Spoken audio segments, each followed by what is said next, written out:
the German troops who were occupying the country and the city. So they were bombing their ammunition dumps, railroads, convoys, bridges to prevent them from crossing rivers and that sort of thing. And the bombings got extremely bad outside the area, and every night, every day, and some days, and every night, waves of planes darkening the sky. And we went to our air raid shelter, which we had several shelters. One was a cave, one was in a basement. We went to the cellar too. We went to the cellar, and these bombing, and almost every bridge was destroyed in the city. The bombings got so bad that the mayor of Lyon issued an edict. All children had to be evacuated to the countryside because of the bombings. And people had to find other folks to take their children in. If they did not evacuate their children, the penalty was that you don't get ration cards, and you can't survive without ration cards. It was hard enough to get food with ration cards. So my parents had to find someone, and that someone was this lady for whom my mother had made clothes in the rooming house. And this lady and her husband and her son, who was just about exactly my age, they lived in a tiny village. And so my parents sent me there. The separation between us was horrible. I mean, to be separated from your parents and be in danger is the worst thing. And for months and months I lived with these people. And I was homesick constantly. I was crying. It was just awful. And then when we said goodbye to each other, I know there were tears in my eyes, and I know there were tears in my parents' eyes. And I did get to see them once in a while on some weekends when they came to visit me, but it was rare.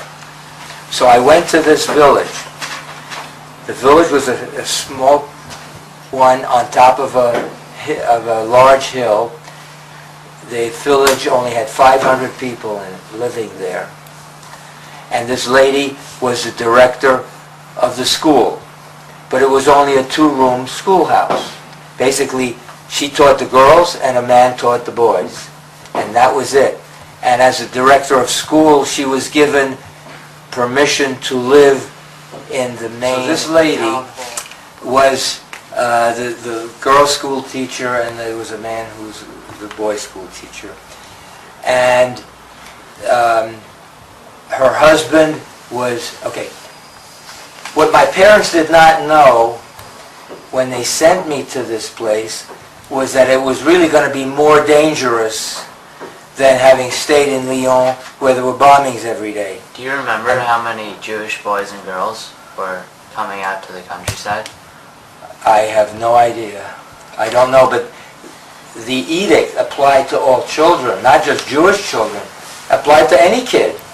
They wanted the youth to survive. And talking about youth, the purpose of me telling you this story is that as youths you should teach other kids, communicate that all of this war, the persecution of Jews, blacks, gypsies were deported, is a horrible thing.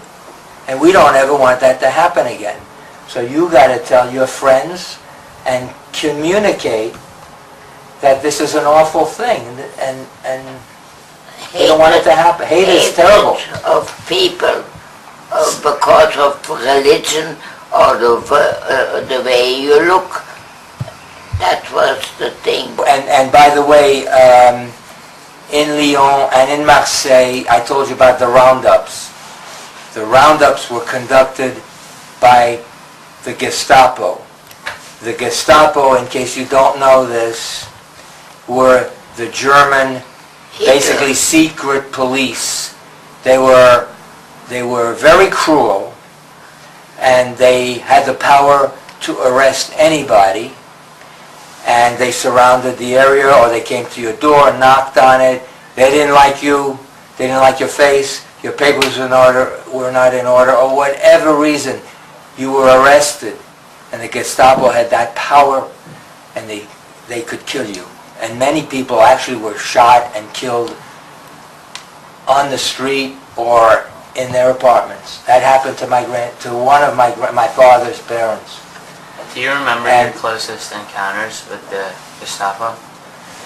Yes, and I'm going to tell you a couple of those episodes. That's a good question. So anyway, it was more dangerous because the underground headquarters were in this little village. The name of the village was Vourles, Vourles, and the underground in French they call the maquis, and their purpose, they were really terrorists. They were good terrorists, though. What they did is from the mountaintop, they used to go and snipe at the German convoys as they came by the main road down in the valley. They blew up railroad tracks. They blew up trucks. They made a nuisance of themselves. Okay? And I saw the guys carrying machine gun bullets and just going to whatever they were going to do. And so a lot of bad things happened to me living in that little village. The first one was I lived in their apartment, and one day, soon after I got there, we heard trucks and stomping, and it was the German convoy troops coming to the village. And we found out later they were coming to the village because they wanted to stop all the sniping. So they were coming to take revenge and to warn the town that you better stop sniping us or we'll destroy you. So we were in the room overlooking this town square, and we heard the trucks, and the other boy's name was John. The last name was Sabatier, and we peeked through the window, the curtains, and I saw these trucks. The first truck coming was an open back truck with a German soldier, there were four of them with machine gun, one looking forward, one to each side, and one to the back. And then behind him came troopers marching, and you could hear them marching. And I was so scared. It was one of the most scariest things I ever went through. And then after that, there were armored trucks and more troops. And luckily, by then, everybody had evacuated the square. And so we were just scared that they were going to come and get us. But they kept on going. They went up through some small cobblestone streets. We heard shooting later, and then they left. We found out after they had left, we went out, you could smell the smoke of the gunfire. They had killed people on the street, men, women, and children, as revenge, and don't snipe at us anymore. That did not stop the sniping, by the way. So that was my first encounter with, not the Gestapo, but the German army.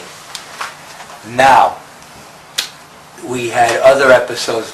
The young boy and I, Jean, we were playing in the courtyard one day, and we hear planes coming. And we looked up, we were playing with a ball or something. I had no toys, nothing. And we see a German fighter coming, chased by two Allied planes, shooting at it. And the plane gets almost right directly overhead, and it got hit. And it started spiraling, and smoke came out, and it crashed right at the bottom of the hill near the railroad station, because there was a railroad nearby. And so he and I ran down the hill to see the crash. And of course the pilot had died, and the plane was a wreck. I found a button from the pilot's uniform, and I took it. I wish I still had it as a terrible souvenir, but it got lost over time. How old were you when you I was saw it? 7 years old. Okay, that was one episode. There was another episode that the man of the house, the husband of this woman, he was in the underground, and he was, among other things, a courier. and he had to deliver papers and things